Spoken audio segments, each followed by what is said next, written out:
going on, everybody? Happy Friday. Welcome to another edition of Mean Streets presented by So Rare, live on Game Plus Network, as well as our FTN Network YouTube page. Chris Meaney hanging out.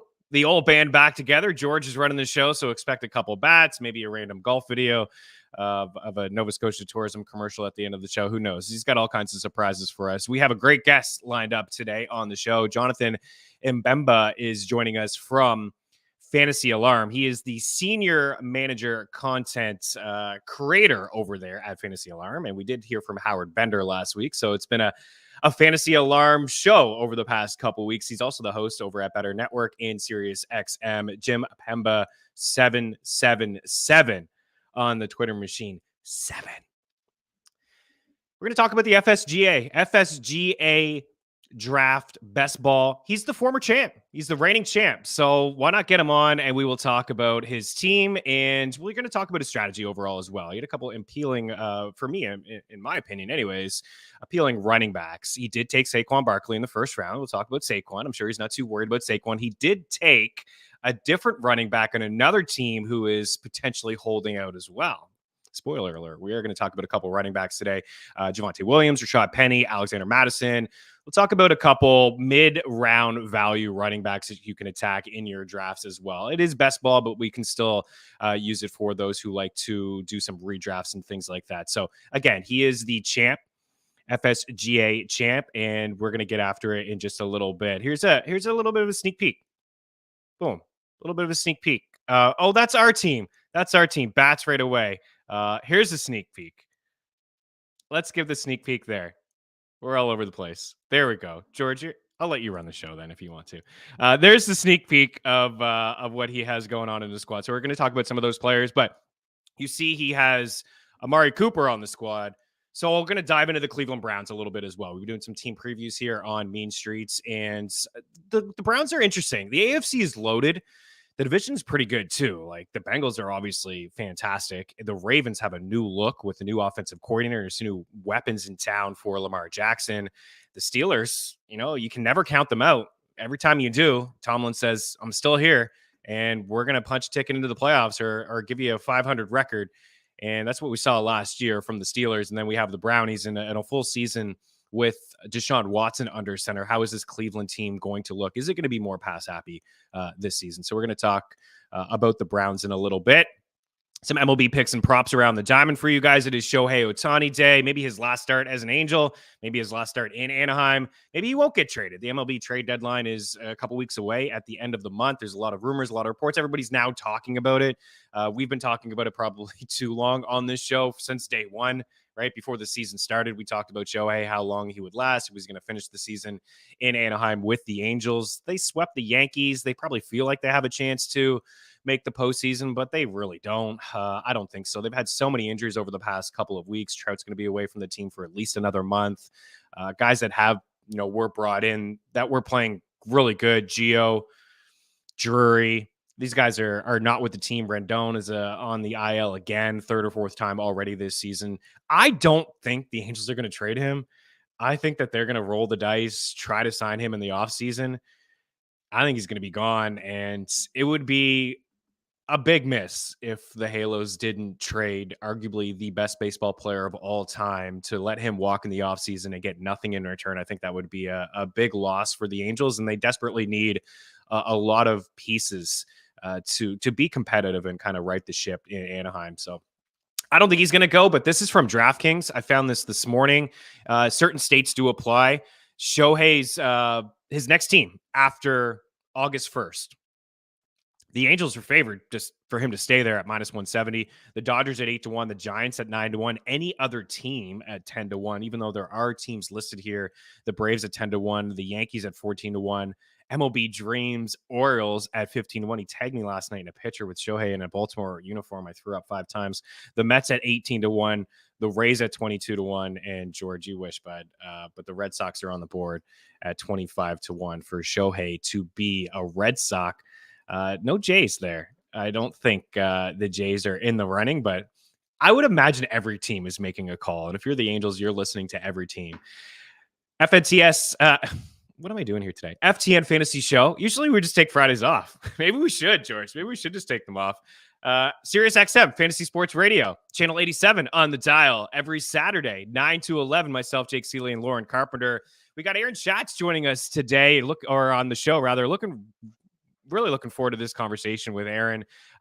We've already chopped it up about a couple NFL teams that we want to talk about. There's a couple from, of course, you see there, FTN Football Almanac, the 2023 version, which you can catch over at FTN Fantasy, the pre-order there at $29.99. All kinds of amazing stuff in the guide. And of course, he's the creator of DVOA and Football Outsiders, the man behind Football Outsiders, and just really looking forward to talking about a team standpoint. I know a lot of it is all fantasy, and we're going to talk a lot of fantasy football on this show and other shows, and of course the show over at Sirius XM Fantasy Sports Radio, but just going to dive into the team aspect. There's a few appealing teams. Cleveland is one of them, in my opinion, but also the Atlanta Falcons, right? How is Atlanta's offense going to look? The past 3 years, this team has taken, skilled players in the first round and early, and Kyle Pitts and Drake London and now Bijan Robinson. How's this team going to look like this season? Can they put all those pieces together? Is Desmond Ridder the truth? That division is completely up for grabs.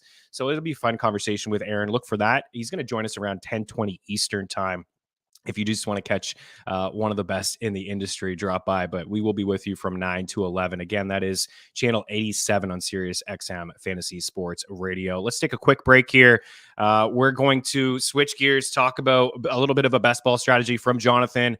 We'll get into the Cleveland Browns. We do have a lot to get to here. It will be a lot of football. If you're looking for some MLB picks and props, if you want them now, the guys have you covered over at ftnbets.com, but we do have a few that we're going to dive into a little bit later on in the show. Love to hear from you guys as well. Do you think Ohtani is going to get traded? Where would you like to see him go? And what's the asking price here? 8 prospects? A hitting pitcher or a hitting prospect gets 3 to 4. Pitching, an elite pitcher gets 3 to 4 as well. Like, is it that easy to say, listen, we want 6 or 7 prospects, and how many teams are willing to give up 6 or 7 prospects? Knowing that he may not even sign with you. He may just be a guy that you have for the final couple months of the season. And then, you're just not in the range of giving him $600 million that he's probably going to get, maybe stake in the team and seats for life. Who knows? It's probably going to be in the contract as well. I see John. He's hanging out. So we're going to take a quick break. We're going to bring him in. We'll talk about his team, the best ball squad. And we'll get into the Cleveland Browns here as well. A lot to get to. Keep her locked. Mean Streets continues here on Game Plus Network.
Champ is here. Welcome in the champ, FSGA 2022 best ball champion in the house. It is John Impemba, Jim Pemba 777 on the Twitter machine, senior manager content over at Fantasy Alarm, also the host over at Better Network and Sirius XM Fantasy. Happy Friday, good sir. Welcome to the Mean Streets. Hey, Chris, thanks for having me on. Yeah, happy Friday to you as well. Yeah, Howard Bender still got my ring from the FSGA. He's supposed to mail it to me. Holding that thing hostage, but I got the hardware, just waiting for it to show up. What's taking so long for Howard to send that over to you? I must have been got lost in the mail somewhere. He came all the way over to Massachusetts for my wedding and then forgot to bring it. So we gotta coordinate ourselves here.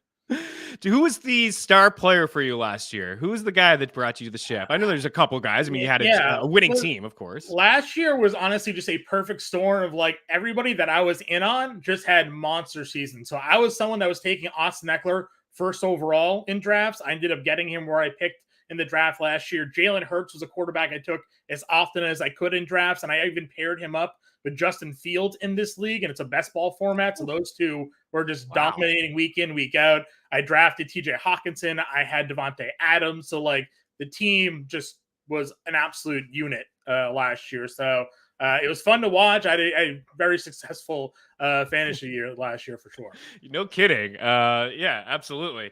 And when you have Fields and Hurts, right, you had the breakout of both guys, especially from a fantasy standpoint with Justin Fields. Like, since we're on Fields just now, do you feel like Justin Fields, like people are saying he's in for a breakout campaign? From a fantasy standpoint, he broke out last year with 1,100 rushing yards, finishing as quarterback 5 in fantasy points per game. Can he take that next step as a breakout passer this year with the addition of DJ Moore, in your opinion? I mean, I'm hopeful that sort of given the next year in this offense, a little bit more familiarity, with the system that they have, and the fact that the team did invest in getting him some help on the offensive side, not just DJ Moore, but they drafted an offensive lineman in the first round as well to kind of help secure and keep him protected. I like to draw a lot of parallels to some of these quarterbacks that come into the league where initially their passing game is kind of off, but their athleticism, their mobility is carrying their fantasy value forward. We saw that with Josh Allen, Lamar Jackson. Last year, Jalen Hurts was sort of a similar comparison. And then these teams, they go out and get them a number one wide receiver. We saw Stephon Diggs go to Buffalo. Josh Allen explodes. Mark Andrews kind of came on for Baltimore. Lamar Jackson has his MVP season. Jalen Hurts gets A.J. Brown and has Devontae Smith and Dallas Goedert there instead of throwing to Jalen Reagor and Arcega-Whiteside. It's just a huge boom of talent. And now you look at what the Bears did. They get DJ Moore. Now he kind of reshifts the organization. Darnell Mooney's the number 2. We'll see if Claypool can become something. But he's not thrown to N'Keal Harry and Dante Pettis, right? Like he's throwing to actual NFL caliber wide receivers. I'm hopeful that will translate to a successful fantasy season. He doesn't have to go throw for 4,500 yards. Now, he's been quoted as saying he wants to be the first Bear to throw for 4,000 yards or whatever it is. But if he just increases a little bit of that passing yardage while maintaining the rushing, I mean, he could very easily be a top 4, top 3 overall fantasy quarterback this year. Absolutely agree. I mean, I think he could live in the 3,500 range. That would be a massive improvement. That'd be roughly 1,500 more yards than he threw last season. And I think it just puts everybody in their actual spots, like you alluded to, right? Mooney's more of a 2, Claypool's more of a 3. Komet had a nice breakout campaign. DJ Moore has been among the leaders in receiving yards since 2019. I think he's 7th among wide receivers. Doesn't have the touchdowns like some of the other guys in that group, but I think you said it perfectly, right? You bring in a guy like Diggs, you bring in a guy even like Cole Beasley, good route runners at the time in Buffalo, where I believe Josh Allen was throwing to Kelvin Benjamin.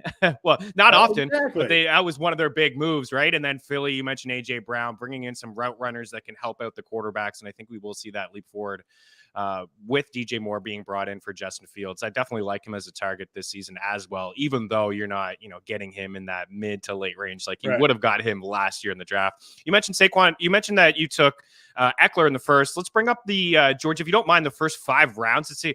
There's the peak of the team. We can roll through that in a second, but if you want to transition into the first 5 rounds here, there you go. So we can see how this draft unfolded, and you did go running back early again with Saquon as the 3rd running back off the board. For the iTunes and Spotify listeners, the draft is follow 14 teams, best ball, as you mentioned. Kevin and I picked in that first spot. We didn't take too much time with JJ there at pick 1. Jamar Chase, Cooper Kupp, CMC, Eckler, Tyreek Hill, Kelsey, Diggs, Saquon and yourself, Jacobs, Chubb, Adams, Brown, AJ, that is, and then Bijan at the end, and a double tap there with Bijan and Jonathan Taylor.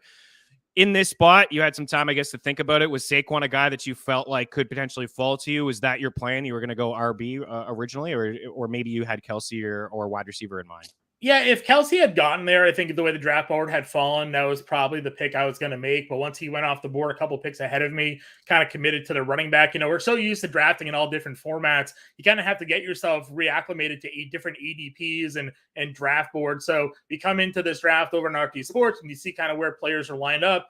And some other drafts, Austin Eckler's, right down at the bottom end of the first round. On RT, he's in the first half of the first round. So I wasn't able to get my guy in this draft. But Barkley was kind of there. This is a 14-team league, like you said, so it gets pretty deep. So Barkley probably went a little bit earlier than I would have liked to take him. But at this point in the draft, I'm kind of looking at the board. I'm like, all right, well, he has the opportunity to be the number 1 running back in fantasy football, assuming he doesn't miss any games. We know what he can do in the passing game. We know what he can do running the football, and he's such a massive part of this offense. And I'm really a believer in teams that have like a set coach and offensive coordinator, and we've seen so much change in the Giants over the last 4 years that Brian Daboll's there. Last year, success. Year 2 now, implementation of his offense, getting more of his guys into the system to prepare them to be a successful football team. That if Saquon does decide to play, which I don't think he's going to actually miss games, I think this is more of a posturing situation because it's never worked out for running back that decided to not play. I think that he's going to be put in a spot to be really successful this year. So willing to grab him there over the rest of the guys that are on the board.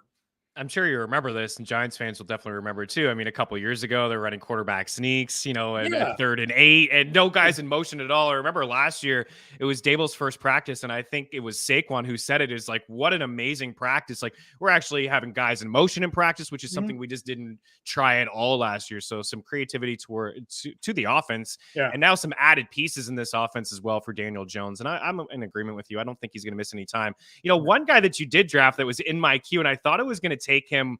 I forget what round it is, George. If you have the full board, we can bring it up, but it's not a huge deal. It was Zamir White. I had him queued up, and I was like, you know what? Just in case, you never know. At this point of the draft, 14 teams, best ball. Here it is here. Where you took him would have been, near the end. 15. 15, right? So at that point, absolutely worth a flyer. And I assume that you think that Jacobs will suit up just like Saquon, but who knows, right? Yeah, listen, if you follow me on Twitter, I have not been quiet about my likeness of Zamir White this year, just kind of where he was going in best ball drafts. And I'm almost actually a little bit different on my opinion of Jacobs than Saquon, because I don't think Josh Jacobs likes being there. Josh McDaniel has a habit now of turning players against him pretty early on in his tenures as head coach. We saw that in Denver. It didn't last long there. Seems like his welcome is quickly getting worn out in Las Vegas as well. So yeah, I think Jacobs is going to hold out. I think he is pretty determined to try to either force his way out of town, or wait the maximum amount of time that he can miss before signing and then play. But we saw what McDaniel's willing to do. Just sit Derek Carr out. You know what? Your time's done here. I can see the same thing happening with Josh Jacobs. And I like Zamir White. I think the athletic profile for him is very appealing. He's a big back that ran a 4.4 40. He can get in the red zone if they want to have to use him that way. And we know that McDaniels likes to use multiple running backs sort of in his system. And if Jacobs doesn't want to be there, he may not just be there. He could my groin hurts today, my hamstring hurts today, and kind of play that game while getting paid. So late round draft picks for best ball, I've been all in on Zamir White this year. It's a tough world, man, for running backs, but you're not wrong about Jacobs. And this has been going on for quite some time, even before, of course, when the new regime came, they decided not to pick up the 5th-year option. They gave him touches in the Hall of Fame game. That was strange for everybody, maybe himself as well. Then they ran him into the ground. He's the rushing champ, right? And they're not getting any contract. Right. And the way that this Raiders team, the direction, I would agree. If there's a guy that's holding out between the two, I mean, it's not going to be Pollard. He hasn't been, the guy for ever, really. This is his first crack at it. Saquon's been around, the heartbeat of the offense, I think, in New York. And for Josh Jacobs, I could certainly see him say, you killed us with the pick. We were like, Yeah, they're a losing team. They're not going to win many games this year. They're not. At least in Saquon's case, you'd be like, all right, listen, we're going to be a playoff team. We have an actual chance to compete here. I can be part of that. And maybe if I put forth another full, healthy season, I can get another contract elsewhere that'll be worth the while, but nothing is really trending towards Jacobs being a favorable play here. I haven't drafted him in any leagues at all. No, easy fade, I think, for me as well. Hurts last year, Fields last year, Josh Allen this year. Is it a strategy of yours to get a rushing quarterback, attack the quarterback position early? That's something you like to do in all formats, redraft as well, or particularly best ball? I just love the floor that the mobility brings to a quarterback, especially a guy that isn't just like a mobile quarterback. When they get in the red zone is really when they use their legs, so you have the rushing touchdown upside with Josh Allen. You've seen the rushing touchdown upside for 2 years now with Jalen Hurts. So they may not have the gaudy rushing numbers that we saw out of Lamar Jackson a few years ago, or even Justin Fields last year, but the touchdowns count. So when they get in the red zone, they're going in that direction with those two guys here. Plus, I also look at Allen this year. And, I think, there's a chance that Jalen Hurts might have had a ceiling season last year. So if he regresses even a little bit, then he's not really worthy of like the top 2 picks that I've seen him go at.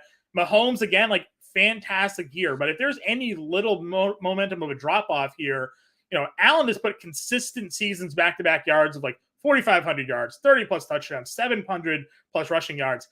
If he just stays status quo, his 24.5 fantasy points per game at the position is good enough to be a QB1. So sure, there could be a guy that comes out, does a dark horse, has a breakout QB1 year, but I don't see a scenario where Allen, unless he gets hurt, is falling out of that top 3. And because I think he has the potential to be that QB1 with the rushing upside, I've taken him first out of those 2 when it's come to me drafting a QB early this year.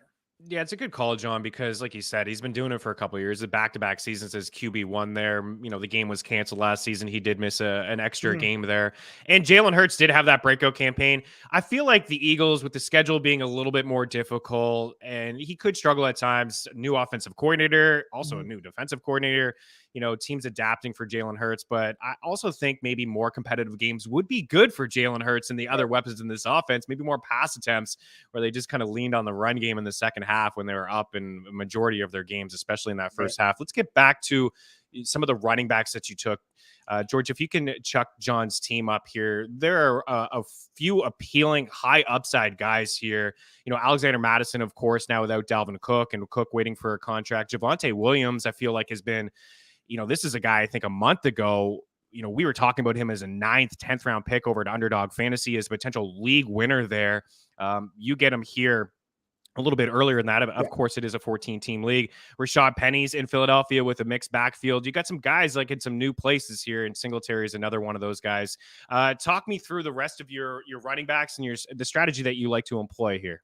Yeah, I mean, I was really just looking for, like you said, this is a best ball league that is 14 teams. I'm looking for guys that have that high upside potential output. Now, Javonte Williams could land on the pup and not play for the first 4 weeks, and maybe I'll be scrambling for a little bit. But the expectation, and he himself is kind of saying, putting out there, like, I feel ready to go. If they'll let me on the field early in training camp, like, I'll be out there and ready to go. A lot of people will look to what J.K. Dobbins had to go through and sort of the limitations that he had coming back as sort of the warning signs behind taking Javonte Williams. But it's a different offense, right? It's a different style of team.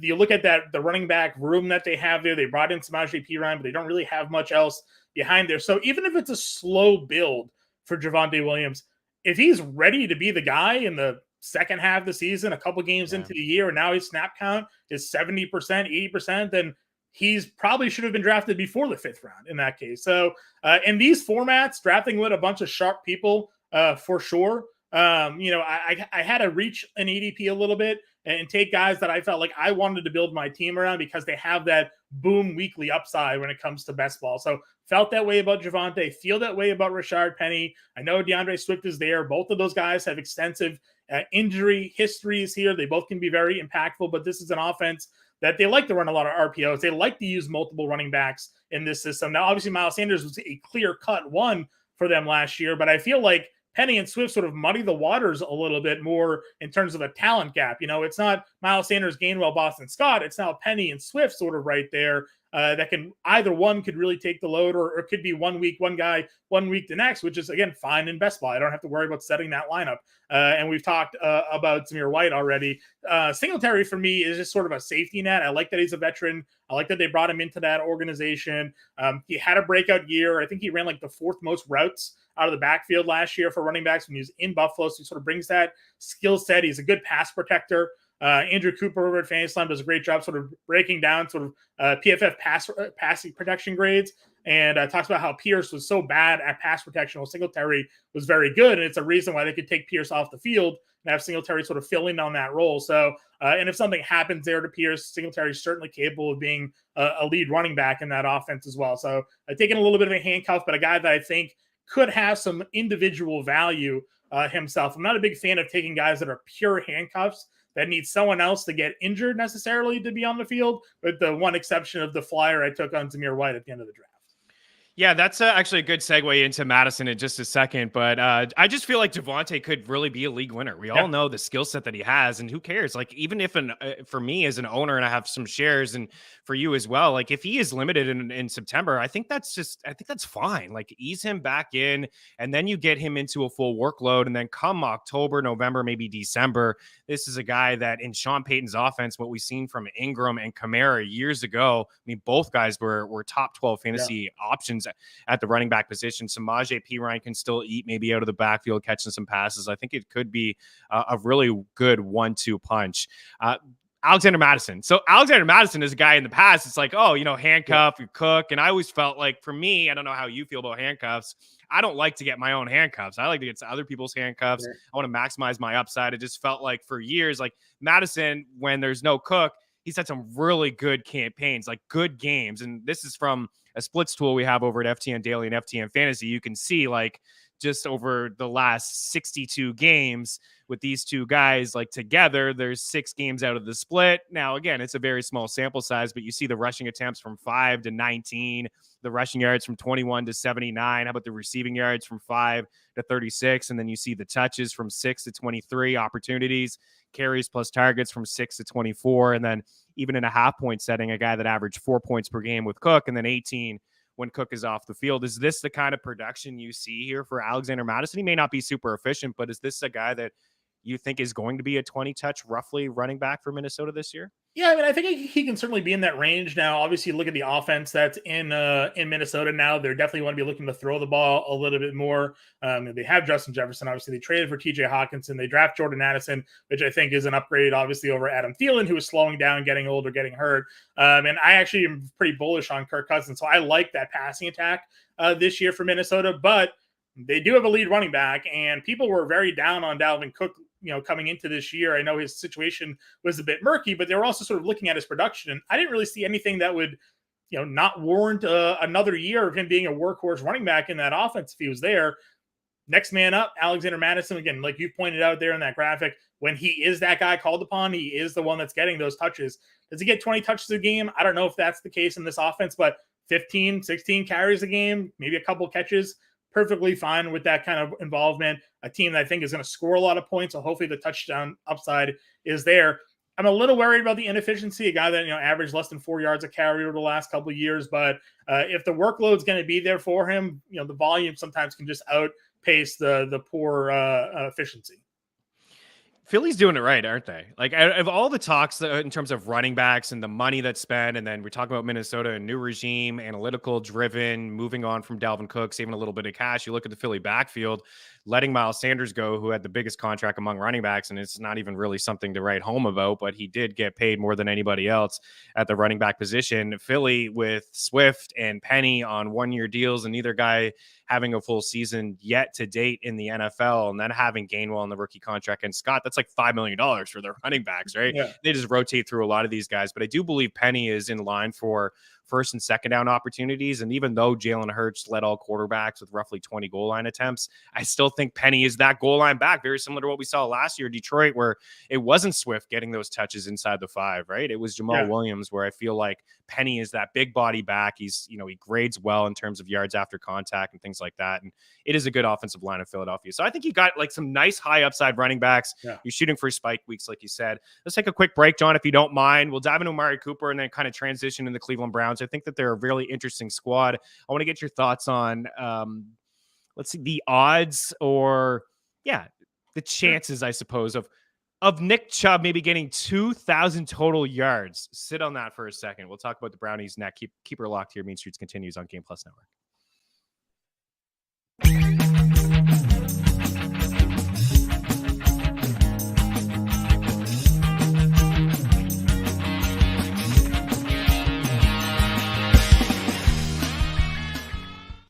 Play So Rare MLB, a free revolutionary fantasy game and marketplace that transforms fans into general managers. Build your team with ownable digital player cards. Collect, buy, sell, and trade to optimize your lineup. Compete against So Rare managers from around the world. Climb leaderboards and advance to elite competitions. Based on your player's performance on the field, win rewards like game tickets, merch, and much more. Draft your set of free cards now at sorare.com/MLB.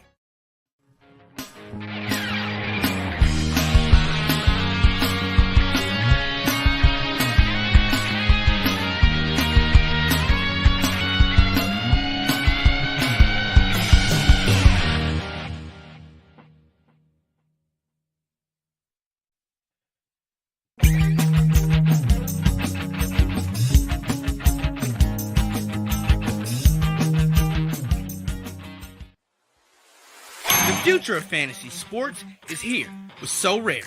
Build your teams just like an owner. Buy, sell, or trade officially licensed digital player cards. Build your 5-player weekly lineup, and you could win rewards like tickets, autographed jerseys, and more. The future of fantasy sports is here with So Rare, taking Dynasty to the next level.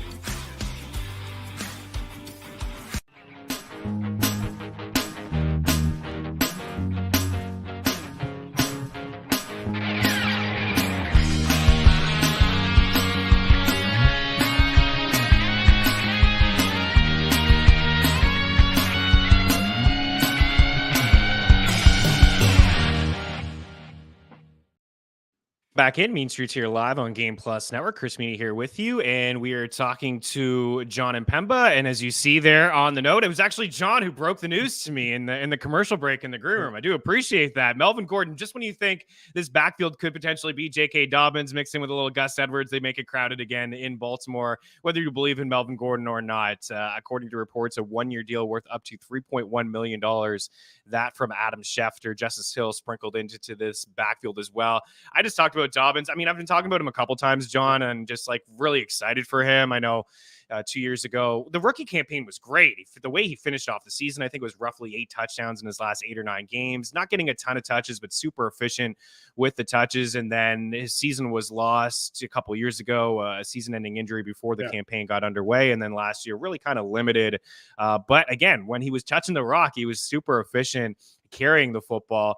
I'm excited about this Ravens offense, bringing in Monken, and they ran 11 personnel fewer than anybody. You know, you got in bring some weapons and drafting Zay Flowers and Odell Beckham Jr. And if Bateman can stay on the field, you mentioned Andrews and what he's done for Lamar's game, and he got paid. Does this signing do anything for you? Does it make you feel a little bit uneasy about Dobbins? Like, what do you hear when you see Gordon now as a member of Baltimore? Not really for Dobbins. I mean, if you were taking late round flyers and Gus Edwards, maybe now you're a little bit more concerned because Gordon would probably take over that role if he was to win the job in camp here. It's certainly an interesting signing because Gordon looked pretty washed last year. Most people would look washed on that Broncos team the way they handled themselves last season. So it's an interesting watch. But I agree with you. I kind of like the way this offense is going to be, expected to be utilized now. A little bit more downfield passing game. Teams can't just cheat and stop the run and double, Andrews there and make these running backs or Lamar run through a heavy set defense. If they're spread out a little bit more, it creates more lanes. And Dobbins is a big play running back. So if he's back there, he can still find a lot of success getting those big chunk yards. All Gordon did a couple of years ago was get in Javonte's way as a rookie, right? But he was actually pretty good that season. But Nathaniel Hackett, man, if you're a head coach that needs an assistant coach just to manage the time, you probably shouldn't be a head coach in the NFL.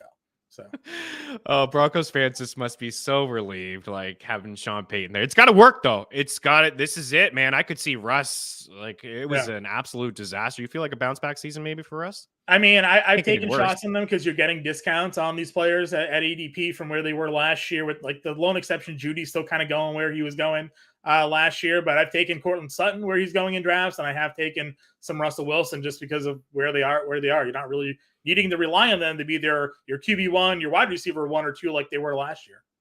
Let's talk about the Brownies here for a second. Maybe we can just dive into like Sure. some of their fantasy assets, and if you don't mind, maybe we'll come out of the break and we'll take a look at their schedule. We can rapid fire through, see if we can how many wins we can give them. John, Deshaun Watson here as quarterback 9. These are underdog fantasy ADPs here. Free tool over at FTM Fantasy. Nick Chubb is RB4. He's kind of creep up a little bit. Jerome Ford there as RB50. You took Amari Cooper on your squad. He's currently going as wide receiver 18 on average, pick 34.3. I thought the Browns bought low. We're always talking about buying low in Dynasty. I thought that's exactly what Cleveland did with Elijah Moore in the offseason as wide receiver 44. Donovan Peoples-Jones, who I really do like as a flyer, especially in best ball leagues, is wide receiver 71 here. And then David Njoku is tight end 9. What do you make of this offense? How do you think it's going to look? And really, what was kind of a bit of a disaster for Deshaun, right? Like Deshaun Watson just kind of in with the team, not a lot of reps with the squad towards the end of the season. Is this going to be a little bit more of a pass-happy offense? And do you think Deshaun Watson is going to be a top 10 quarterback in fantasy this year? Listen, I'm willing to give him the benefit of the doubt. You know, a lot of people like to pick very specific sample sizes when they make their cases for why you're in or out on certain players here. The last time we saw Deshaun Watson play a full season with like a full training camp and everything behind him, he was like QB5 overall in fantasy back when he was with Houston, probably 3 or 4 years ago now at this point. If he is back on sort of his pace, his schedule, he's familiar with the offense, he's getting an understanding, back with the pace and flow of an NFL game here, I think the talent is still there for him to be a successful player. He's not very old. He hasn't taken a lot of damage. He's not coming off of an injury. He's coming off of a suspension. So I'm willing to give him the benefit of the doubt, especially where he's going in drafts. I do think that there's that potential that he has a bounce back season. And you're looking at a quarterback in that range that could break through and be a top 5 guy. He has at least a pedigree of a season like that under his belt. So willing to take some chances there.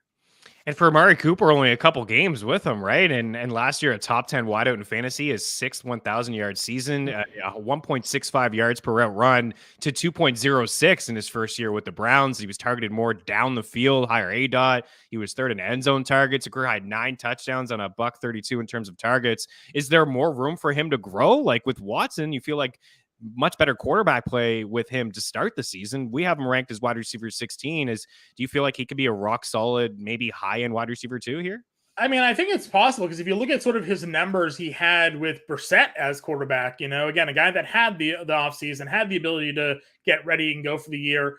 He was actually on pace for a bigger year. It's when they made the flip over to Watson. We saw Watson struggles that a lot of the end of season stats for some of these wide receivers didn't really look as great. But if you look at the handful of games he had with Brissett, he was pacing out for almost 90 catches and 1,200 yards, right? He fell short of that because Watson struggled.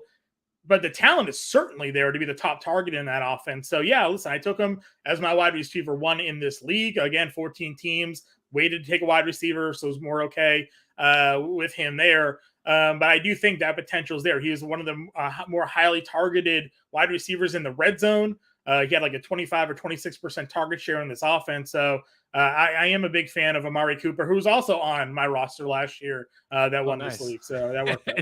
and last year he was going like wide receiver 40. Like nobody wanted a piece of this guy. He was one of the biggest steals in drafts. Do you have a preference between Moore or Donovan Peoples-Jones? I think Moore, I think just for the pedigree here. Again, they traded for him. He's a faster wide receiver. I think there's definitely a better skill set. Donovan Peoples-Jones, I'm a little worried on. He's in the final year of a deal. I know he's coming off of a breakout season, but again, another guy that you look at the numbers for him with Deshaun at quarterback. He had one good game against Cincinnati and then really wasn't looked at all that much. Now, he was on the field a lot, but then the team went and drafted Cedric Tillman, another big kind of outside wide receiver. They bring in Moore, who I think will play in the slot, where you saw Peoples-Jones play a lot of last year. It was over 20% of his snaps were in the slot. So, you draft a guy in the 3rd round. You have a guy that's kind of a hangover from an old regime that is on the final year of his deal. Maybe there's an overlap where Tillman passes him there. Plus, I think Njoku actually had pretty good, a decent rapport with Watson there. So there's a chance now, if that happens, that maybe Njoku takes on a bigger part of this offense as well. So I don't mind darts on Peoples-Jones if he's late enough, but I'm looking more at Moore and Njoku here, and Tillman as like a late last pick dart throw. Yeah, you got to feel like Donovan Peoples-Jones is like best case scenario, the third, maybe even the fourth option, right? In this passing game. And then you have Nick Chubb, who's had, 5 1,000-yard seasons. This would be year number 6. Actually, he's had 4. He was like the rookie campaign that he had. He was just under 1K. But, speaking of rookie season, his last final 7 games as a rookie, he averaged just over 2 catches per game. And then in his sophomore season, he was on pace for 50 grabs at around the halfway point when the team brought in Kareem Hunt. And then all the usage out of the backfield in terms of third down rolls and catching was just gone. Now Hunt is gone from the team. That's roughly 120 carries from last year, 25 in the red zone, 40 some odd targets. Do those targets now go to Chubb? Or do you feel like Jerome Ford, who's really starting to pick up steam, he's rising up draft boards a little bit as like people's favorite late round running back to target in best ball formats, doesn't really have any work really on the NFL resume. Do you feel like he's just going to step in and get a majority of Kareem Hunt's work, or is this going to be a bell cow? I'm with you. Yeah, I think Chubb could flirt with 2K, man. I don't even think that's a hot take. It's not a problem within the fantasy analyst industry, but they all sort of like to get some hot takes out there. And one guy said one thing about Jerome Ford now, and everybody's like, oh, here we go. Jerome Ford's going to come in and be the next Kareem Hunt. Like, based off what? He has no NFL workload. Sure, he had a great year in Cincinnati, his final year in college, but he got, he didn't play it all. He was a 5th-round pick in the NFL. You're expecting him to just be the next Kareem Hunt when Nick Chubb is there? Like, there's not going to be a scenario where, in my opinion, Ford is going to be on the field for the same amount of snap share that Kareem Hunt is. And if that's the case, then we need to talk about what's going on in Cleveland, because Nick Chubb is an elite running back in all formats. He's an elite red zone guy. There were times last year where Hunt would be in the field in the red zone, and I'd be screaming why Nick Chubb's not on the field right now. That should not happen. Jerome Ford should not be playing over Nick Chubb unless he needs a spell or, they have a certain different throw down play for him specifically, but this should be a Nick Chubb season. Nick Chubb workload. I was hammering him early on in Underdog when he was going like ADP 20, 22. And now obviously he's moving his way up because people I think are starting to realize all right, what's Jerome Ford really? Nick Chubb is here. So if the Browns offense takes that step forward with Watson, Chubb is going to be an absolute monster. And I do think we're going to see him catch some more footballs. I still think he was on pace, or he finished last year. What do you with 30 catches or something like that? And week 18, I know it's just one game, but if that's a sign of things to come with potentially Watson, he had 6 targets, 5 grabs, 40 some odd receiving yards, and a receiving touchdown. I know, again, it's just one game, but I think that this guy is going to be a true bell cow. He's my RB3. I think he's going to lead the NFL in rushing yards. He just came off a season where he had a career high 1,500. He's been around that range before. I love him. And I'm with you, man. Just pulling my hair. What is Kareem Hunt doing on the field inside the 5? We just know that's not going to happen with Ford. It's going to be Chubb all day. Right. We've gone a little long. If you don't mind, maybe two minutes. We'll come back out of the break, and we'll just rapid fire through the Brownie schedule. We'll see how many wins we can give them in what is an absolute loaded AFC conference. More after the break. Keep her locked.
Got the senior manager content of Fantasy Alarm in the house. Loving this conversation here with John Impemba, Jim Pemba 777 on the Twitter machine. George, let's bring up the Browns win total here. They're 40-1 to win the Super Bowl, 22-1 to win the conference, plus 425 to win the AFC North. And they have a win total here at 9.5. Let's have some fun here, John.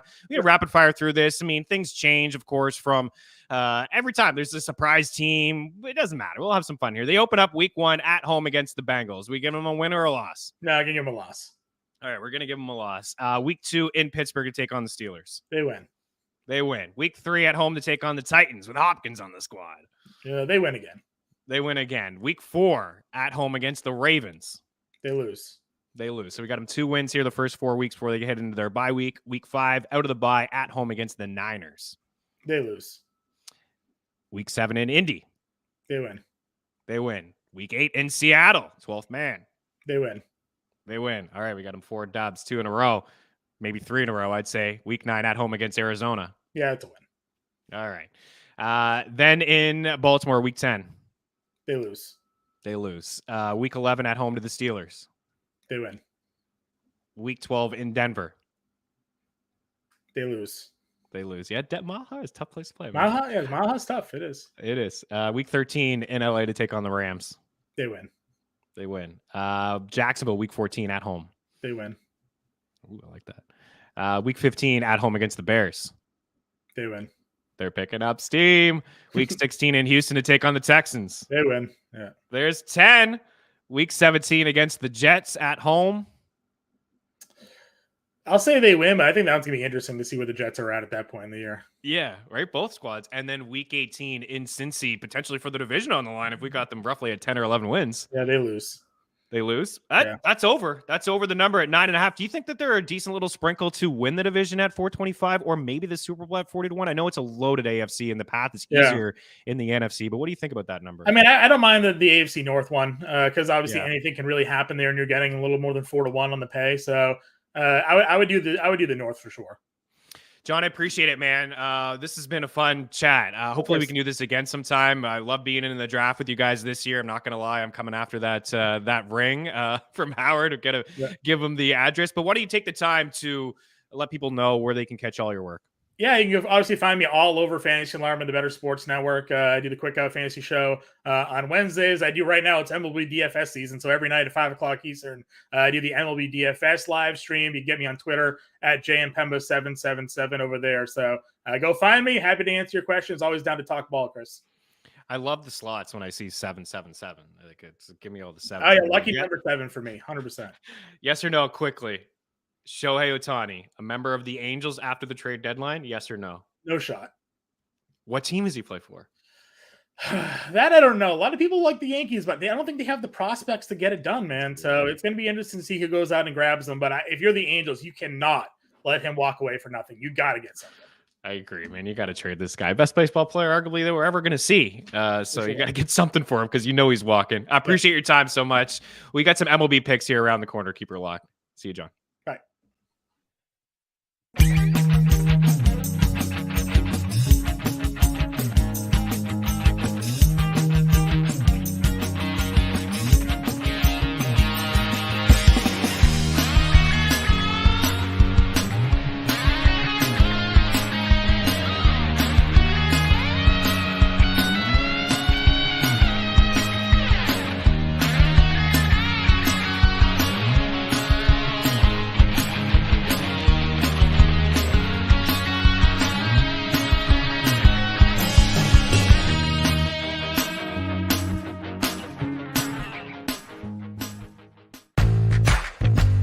At DraftKings Sportsbook, you can bet on nearly any sport imaginable. The NFL, the NBA, college football, college basketball, golf, the NHL, tennis, Major League Baseball, MMA, and more.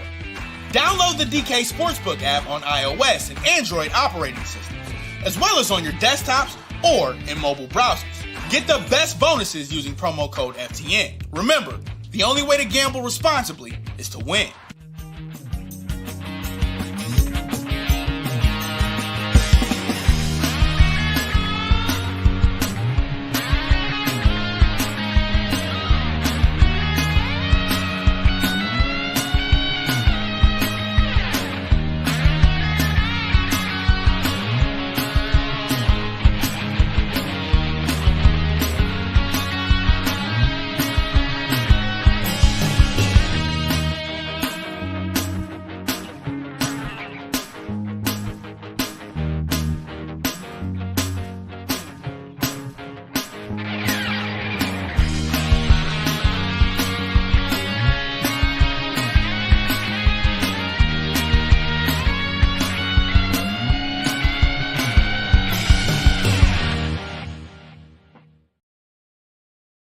Ohtani day. I don't know if it's going to be his last start. I just feel like the Angels are going to do something silly and keep this guy. I really do. I agree with John. I've said it all year. You got to trade this guy. You got to let him. You can't just let him walk for nothing. But we're going to continue to attack his strikeout props. He's at 7.5 today, and this number has changed a little bit. I just took a look at it. It's roughly minus 135 now for him to have over 7.5 strikeouts. We had him earlier in the bet tracker at minus 115. But again, that's the perks of being involved over at ftmbets.com. You get notified right away. We have Discord channels. You get that early number. I encourage everybody to check out the prop shop, free tool over at ftmbets.com. So you'll get the best possible number, save yourself a little bit of cash. But for Shohei Ohtani, a matchup here against the Pittsburgh Pirates, they're swinging a lot and missing quite a bit. I remember that hot start from Pittsburgh, right? When they were like up at the top of the division, and then we were starting to drink the Cincinnati Reds Kool-Aid.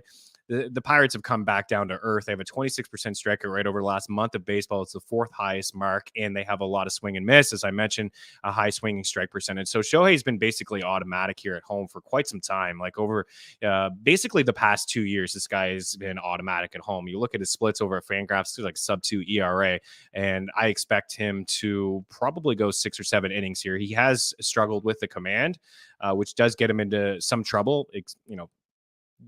I would say the pitch count gets a little bit higher than he would like. But this Pirates team, I mean, they don't have a lot of walks in their game. They don't have a lot of power. I think Ohtani will get it done here. And I like Framber Valdez. This is a guy that we've been going to quite a bit. We had him last week at over 6.5 strikeouts. He punched out 13. It was actually a matchup against Ohtani and the Halos. But he's got a 9.8 K per 9. It's like, that's not elite. It's a strikeout per inning, but the matchup against Oakland is elite. Like the Athletics are near the bottom in every single category. And again, over the last month, they have the 6th highest strikeout rate, just behind the Pirates, are striking out 25% of the time. So for Framber, I mean, I think he's in the Cy Young conversation. He keeps the ball on the ground. He doesn't get into a whole lot of trouble. And this game is happening in Oakland against the A's. And we're also, as you saw on the board, we're going to ride with the team total. We got burned yesterday. We did have the Astros over 4.5 runs. We also had them on the run line, which we did get, but the over 4.5, a matchup against JP Spears, the lefty. And we talked yesterday about some of these bats that are heating up in Houston. In particular, Alex Bregman historically hits lefties pretty well, struggling this year against southpaws, but this is a guy that is, you can see him and Jose Abreu, like really not surprised that Jose Abreu struggled to start the season. He's a little bit older, but he is a better bat than what we saw in the first half, and he's starting to put together some good swings, as is Alex Bregman. We mentioned Chaz McCormick yesterday. Another decent day for him. He at least got on base. Kyle Tucker as well. So I do like the Astros and the Braves, and it doesn't feel like I'm breaking a lot of news here because Atlanta's just rolling, but I think Vegas is giving us a little bit of a freebie here. There's nothing free. I don't want to say this is a lock or anything, but anytime that we can get the Atlanta Braves at 4.5 runs, roughly minus 115 on the road, but in Milwaukee, which is a good hitter's ballpark, and taking on Freddie Peralta. Freddie Peralta's had a couple decent starts lately, but ultimately this guy has struggled significantly with walks. His last few games, 2, 3, 2, 3, 3, 2. Those are his walks. If you're going to walk through 2 batters against the Braves, you're going to give up some crooked numbers. So he's struggling with the long ball. He's been very inconsistent this season, missing most of last year due to a shoulder injury and slow starting this year as well. So taking the Braves over 4.5, the Astros in on Ohtani 7.5, and in on Framber Valdez at over 6.5 punch outs as well. More over at ftnbets.com. One final segment here on Mean Streets. We'll be back in a couple.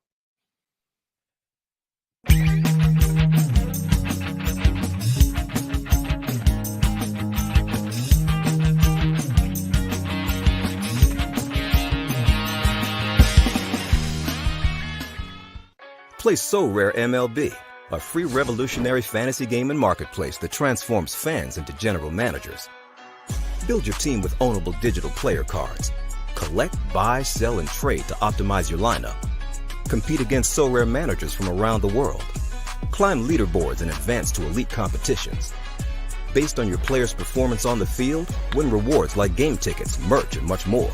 Draft your set of free cards now at sorare.com/MLB.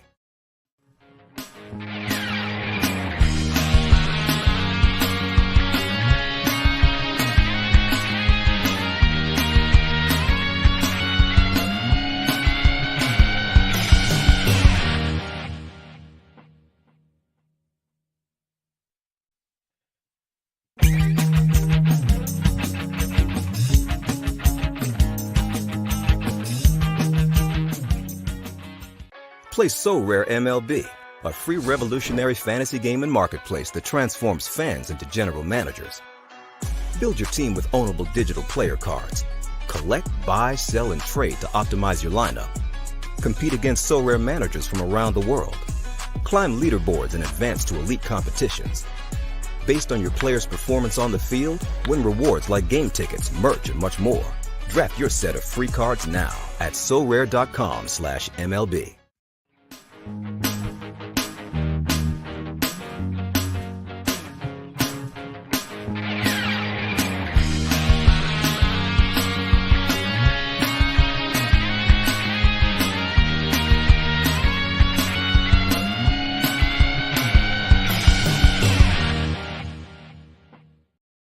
Misspoke in the last block. Ohtani sub-3 ERA at home this season. Sub-2 last year, 1.82, but opponents are hitting under 200 against him over the last 2 years at Angel Stadium. So even though it's a high number, don't be afraid. 7.5, take the over. Going to give a little bit of love here to Circa Las Vegas on the way out. They are running a fantastic contest here. Circa Millions, $1 million to first place, $3.65 million in prizes from second to 100th place, $300K in prizes for each quarter of the season, $100K and $50K to last place finishers. So, I mean, that's pretty good. If you come last place, you're going to earn yourself a little bit of cash, $6 million in guaranteed prizes, $1,000 to enter, and you can enter up to 5 times. Check it out, circalasvegas.com. Have a great weekend. We're out of here. Check out the FTN Fantasy Show coming your way, Sirius XM, 9 a.m. Eastern, channel 87 on the dial. We'll talk to you on Monday. Cheers. Hi, I'm Chris from Greenwood, and this is My Nova Scotia. Enjoy amazing live music around Halifax at the TD Halifax Jazz Festival, July 8th to the 16th.